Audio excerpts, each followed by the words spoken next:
What is going on, everyone? I'm actually going to do an occult item video episode. Got my book of shadows here. Um, let's see. Today we are going to be doing an occult video item episode of the Chalice for uses in witchcraft. I always just refer to it as witchcraft. A lot of people refer to it as like Wicca or whatever makes you feel comfortable. I'm someone who embraces the feminine side of things. With witchcraft, you have the male and the feminine as equals. Um, I believe it's a very light and dark side. That there's I don't know. It's like you can't have light without darkness. You can't have male without female. Like that type of thing. But the way my path definitely would be that it's a male and female aspect to it. But the chalice basically is the feminine. You have the male, which you have the wand, which is over there, and I'm not going to get it.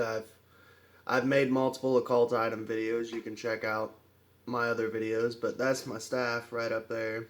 The staff is basically the wand, but longer and more powerful, I guess. You know, the staff and the wand are phallic. The chalice is vaginal. The feminine, you know. But the chalice is a tool. I use tarot also, and with tarot, pretty much your life is a story, and tarot has been referred to by multiple people as your storybook, the book that tells your story of life. The cards are the pages, and everyone starts out as the fool. I'm moving on to the next major arcana card in my life. I'm reaching about 30, which would be the Magician. So I've slowly been collecting more items and using them and getting back into the craft and stuff. And you'll see he has the wand, the chalice, the athame, and the pentacles. I'm in the process of getting the athame. When I do get another day off, they've been working as like crazy, so I will be getting an athame soon. But right now, I got a chalice, and by the way, this is like poor man stuff. As long as the chalice is made out of pewter, glass, silver, or it's ceramic, yeah, go for it. Use it. You can't use like plastic, something like synthetic or something like that. You can also use a divination bowl, which I already have a divination bowl, and I've actually made a previous occult item episode, so check out that playlist if you're into this type of stuff. The bowl that I have, the divination bowl, is a black scrying bowl, which I chose black because I wanted, when you use the black scrying bowl, it's set up on a tripod, which is how I use for bowl divination. I use the same method that Nostradamus uses. So if you want to check out that video, I'll go deeper into Nostradamus prophesying the future and stuff. There you go. But yeah, it's set up on a tripod. It's a black, and the reason I use black is because I also use the black mirror, the black scrying mirror. I actually prefer the black scrying mirror, but there's another video on it, on occult item episodes, on how to make these things. You can make a lot of this stuff at home. And that's one thing I try to emphasize in my videos, is a lot of this stuff you can make at home. or you can buy, and it doesn't cost nothing. You know, you could get this from like Goodwill for like 50 cents or a quarter. Obviously, you'll cleanse it if it is something that you buy, and you can cleanse that with saging. But I am Native American, and I do practice a little bit of shamanism. I dabble in it as far as Native American shamanism. I do think that a lot of like just straight up like, and I'm part white too. I'm Native American and I'm white, you know. So I think the white mindset is that like, oh, there's ghosts in my house. Let's banish it with sage. But there's prayers that go along with it, and if you're not saying those prayers, you can actually increase the energy and make things worse for yourself. So say this is like it's got bad energy from a previous owner. If I sage it and I'm not saging it right or in the right mindset, because I don't know that the Native Americans, when they use that feather and sage, once again, another occult item episode, so go back to the previous episodes to catch up. You can actually be intensifying that negativity. Um, yeah, Kitty Kitty's he's he's a good boy, man. Let's see. So yeah, cleanse it. I identify and I feel connection with the sun, so I cleanse all my stuff with the sun. I don't even mess with sage. To me, I fooled around with it back in the past, and anytime I've used it, it made me feel like wonky, you know. It's powerful stuff. They also have something else that you could use besides sage, sandalwood. Sandalwood. So sandalwood is better because it's like purely cleansing. It doesn't intensify, you know. Because you got to think, man, when those like Native Americans are in that sweat lodge, and or they're just like around a campfire and they got a shaman with some sage and stuff. Sometimes, man, they're wanting to intensify some shit so they can dance around, you know, and let that spirit or spirits, you know, inhabit the body, and they become whatever spirit comes through them, you know. So everyone jumps and runs to sage. Be real careful with sage, man. But it obviously represents the vagina, the vaginal, the feminine within witchcraft. It represents the goddess, the triple goddess. There's the horn god within Wicca and witchcraft. The horn god, which is the male, and then the triple goddess, which is the feminine. And the triple goddess is like a baby, you know, beautiful younger woman, and then like an older, wiser witch. Um, but let's see what else. Silver. Honestly, I use glass, just because I'm a poor witch. Um, you can even be like a poor kitchen witch, you know, like use a glass that you got, you know, in your cupboard. But I do say this, I put forth a warning, do not use something for ceremonial practices, like when you're doing, practicing witchcraft. You don't want to be using something in your ceremony. And like once it's in use and cleansed and it's purified and cleansed and it's fresh, and like I will only use this for ceremonial uses. You can place it on your altar, or you can. I like to keep stuff in boxes, kind of keep it contained. To me, like I know it sounds ridiculous, but it's almost like a Pokeball. Like it keeps it all contained. Um, that, and because I have nieces and nephews who like to snoop around, um, and it just makes it easier. I box all my occult items up. I have literally boxes for like wooden boxes, like with hinges, and they're beautiful boxes. I will like specifically go out and select like boxes and bags and stuff to put all my occult items in, because literally my room up there is like an occult museum, dude. It looks like something like Ed and Lorraine Warren have. Because I have so many occult items. It's ridiculous. So like I box them up because a lot of my family's like Irish Christian, you know, and it's like I don't want all this stuff hanging out. But the older I've gotten and the more strange I've become with my family, I leave it more out in the open. But you like I have a room up there specifically that will be used specifically for witchcraft and stuff. Just to kind of keep it contained. And honestly, a lot of the witchcraft that is performed, you perform in the nude and stuff. So it's just kind of like a private. It's like it's a temple. It will become a temple.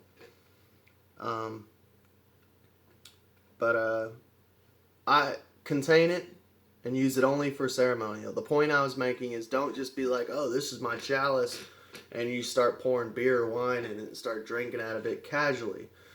You don't want to do that. They are sacred. Same with the athame, which is a video that I'm going to make I'm going to actually create my athame out of wood. But you like even with the athame, you don't want to like swing it around like your Link from Zelda. You know, like you don't fuck with it. You don't play with it. You know, you wouldn't go to a church and start picking up a Bible and yelling at the preacher. Like it's not for fun and games. It's for spiritual furtherness and progression within this life and to better yourself spiritually. But silver is the preferred. But yeah, like I was saying, you can go the kitchen witch route and just get you a wine glass, clean it, cleanse it, and there you go. That's the chalice. This is my chalice. I chose a green. It's not really a wine glass because I'd bartended for 8 years. It's neither red nor white wine glass. This actually is a chalice. I feel you, kitty. But I think that's about it. It's used for offerings, so you can put like wine in it for like during spells. You're honestly, man, like everyone, I notice I do most of my videos just kind of explaining the tools, but I'm not going to be like, well, here's all the different spells you could do. Otherwise, this will be like a 3-hour video. And there's so many thousands of spells. I would say it goes past thousands, probably into at least 1,000,000 different spells that you can use for any tool that you have. I run across spells all the time, and I'm like, oh shit, okay. From different continents and nations and stuff, using the same tools. But the direction that the chalice should be placed would be the western direction. It is the western element. It's water. The athame is fire. Let's see. Oh, the origin. That's my Book of Shadows right there. The origin of the chalice. Hang on just a second.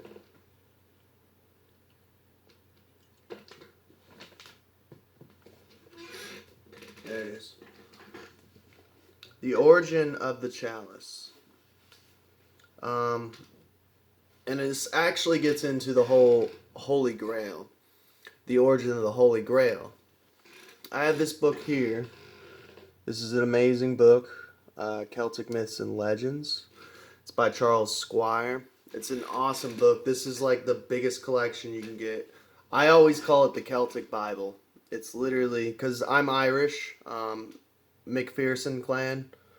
And that and Williams, they're both Irish, so actually I got double Irish in me. Williams is a clan, and McPherson. But yeah, I call it the Celtic Bible.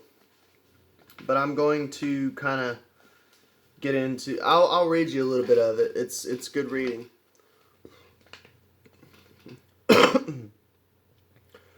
But the romantic treatment of these two myths by the adapters of, let's see, defeat some slaves. All right. Yeah, okay. So this is the explanation of the Holy Grail. But the romantic treatment of these two myths by the adapters of the Matire de Bretagne are of smaller interest to us at the present day than that of the third. The attraction of the Arthurian story lies less in the battles of Arthur or the loves of Guinevere than in the legend that has given it the lasting popularity, the Christian romance of the quest of the Holy Grail. This is the origin of the Holy Grail. So great and various has been the inspiration of this legend to noble works both of literature that it seems also a kind of sacrilege to trace it back, like all the rest of Arthur's stories, to a paganism, which could not have even understood, much less created, its mystical beauty. Nonetheless is the whole story directly evolved from primitive pagan myths concerning a miraculous cauldron or fertility and inspiration of fertility and inspiration. In the later romances, the Holy Grail is a Christian relic of marvelous potency. It had held the paschal lamb eaten at the Last Supper, and after the death of Christ, Joseph of Arimathea had filled it with the Savior's blood. But before it received this coloring, it had been the magic cauldron of all Celtic mythologies.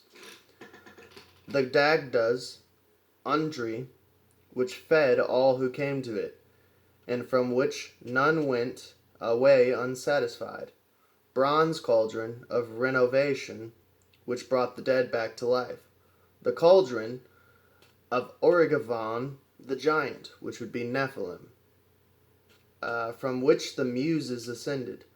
The cauldrons captured by Cuchulainn from the king of the shadowy city, and by Arthur from the chief of Hades, as well as other mythic vessels of less note.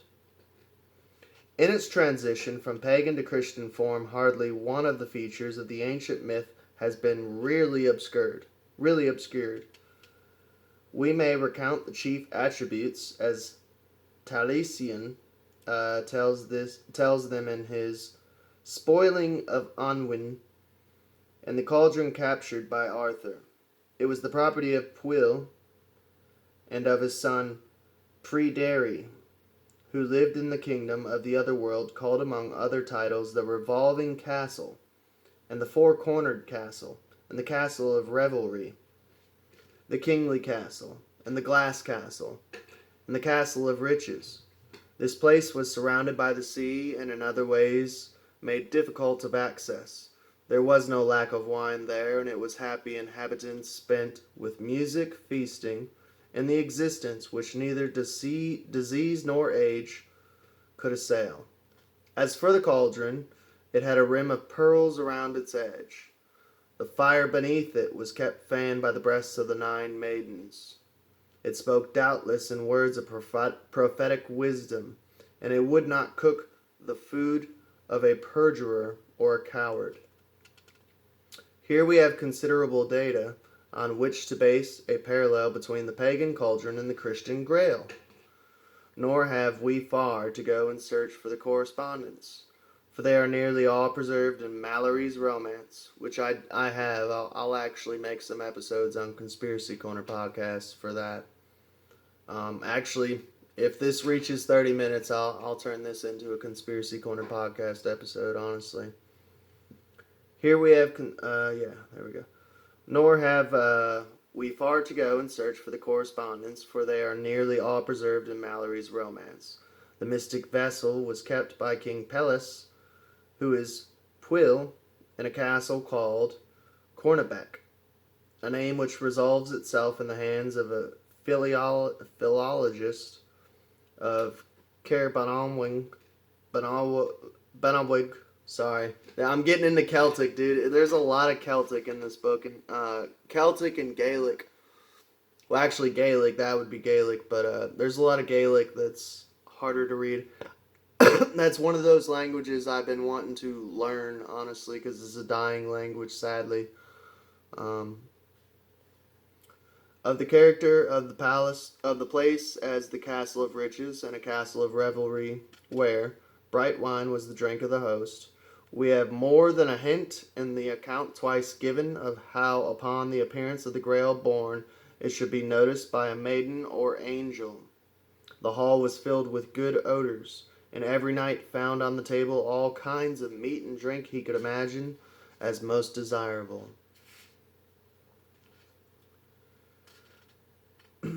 It could not be seen by sinners a Christian refinement of the savage idea of a pot that would not cook a coward's food, but the sight of it alone would cure of wounds and sickness those who approached it faithfully and humbly.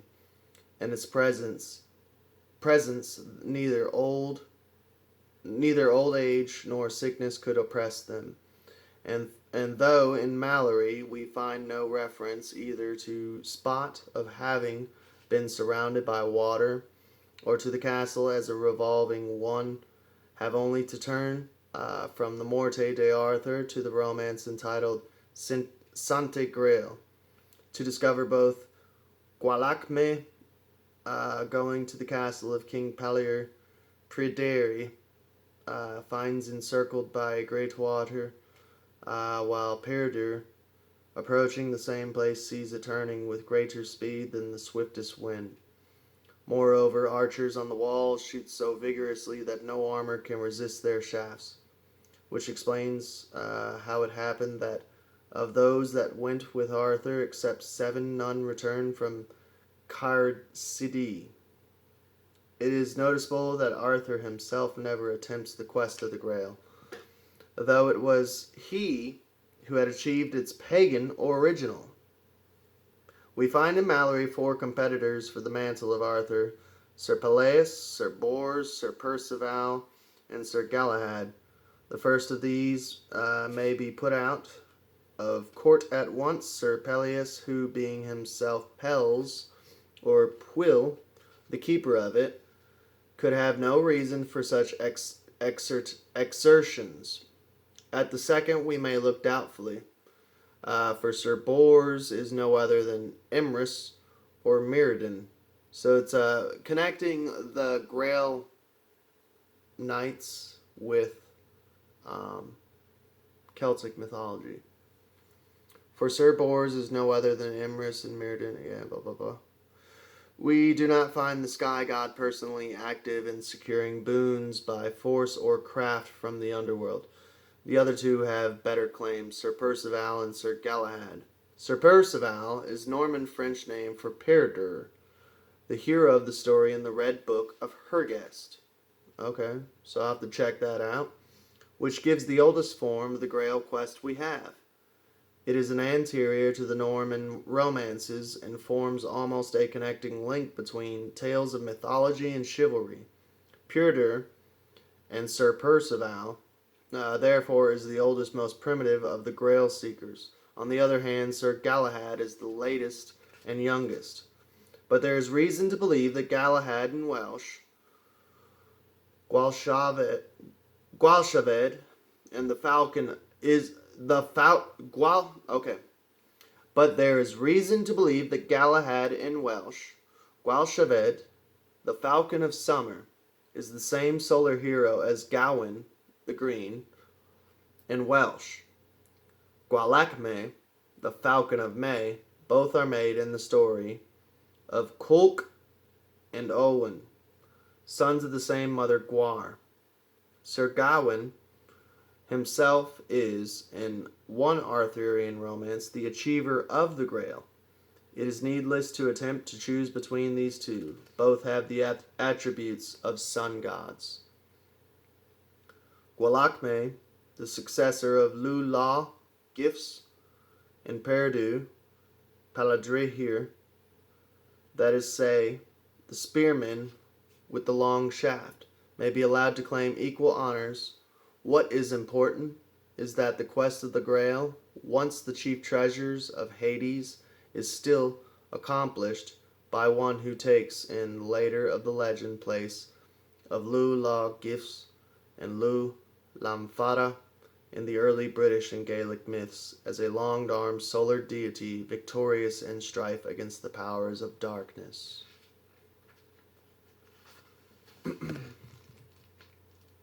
Now, there is one more fragment, if I can find it in this book. where it talks about the Grail a wee bit.